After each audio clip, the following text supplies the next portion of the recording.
Hello மக்களே, welcome to நம்ம Tamil serial express exclusive and instant அப்டேட்ஸ்க்கு மறக்காம நம்ம யூடியூப் சேனலை சப்ஸ்கிரைப் பண்ணிக்கோங்க. எஸ், செம்ம மாசான ஒரு ஃபயரான எபிசோட்ஸ் வர இருக்கு. நம்ம எல்லாரும் ரொம்ப நாளாக எதிர்பார்த்துட்டு இருந்த ஒரு தருணம் அழகாக ஹை வோல்டேஜ் ட்ராக்காக கொண்டு வந்திருக்காங்க. என்ன சீரியலா அப்படின்னு பார்த்தீங்கன்னா, ஜீ தமிழில் ரீசெண்டாக டைம் சேஞ்ச் ஆன நம்ம வீரா சீரியல் தான். 7 மணி ஸ்லாட் போட்டதுலேருந்தே ஒரு மாதிரி பரபரப்பாக மூவ் ஆகிட்டு இருக்கு.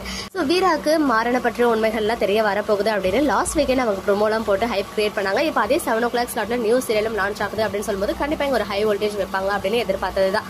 மாறன் மேல எந்த ஒரு தப்புமே இல்ல. அவங்க அண்ணனோட ஆக்சிடென்ட் பண்ணதே ராகவன் தான் அப்படின்ற விஷயம் வீராவுக்கு தெரிய போகுதுன்னு நினைச்சோம். ஸோ அது வந்து இவ்வளவு சுவாரஸ்யமா மூவ் பண்ணுவாங்கன்னு எதிர்பார்க்கல. இன்னைக்கு ப்ரோமோ பார்க்கும்போது அப்படியே ஒரு மாதிரி கூஸ் பம்பே கிரியேட் ஆயிடுச்சுன்னு தான் சொல்வேன்.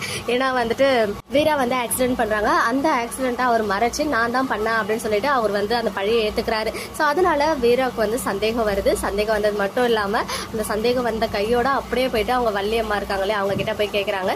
ஸோ வள்ளியம்மா வந்து எல்லா உண்மைகளையும் உடைச்சிட்டாங்க. ராகவன் தான் ஆக்சிடென்ட் பண்ணது, மாறன் பண்ணல அப்படின்னு சொல்லி. இனிமே வீரா என்ன பண்ண போறாங்க, அடுத்த கட்ட நகர்வுகள் எந்த மாதிரி இருக்க போகுது அப்படின்றத தெரிஞ்சுக்க நானுமே உங்களை மாதிரி ஈகரா வெயிட் பண்ணிட்டு இருக்கேன். நெக்ஸ்ட் வீடியோல வெயிட் பண்றேன். எக்ஸ்க்ளூசிவ் அப்டேட்ஸ்க்கு மறக்காம நம்ம யூடியூப் சேனலை சப்ஸ்கிரைப் பண்ணிக்கோங்க.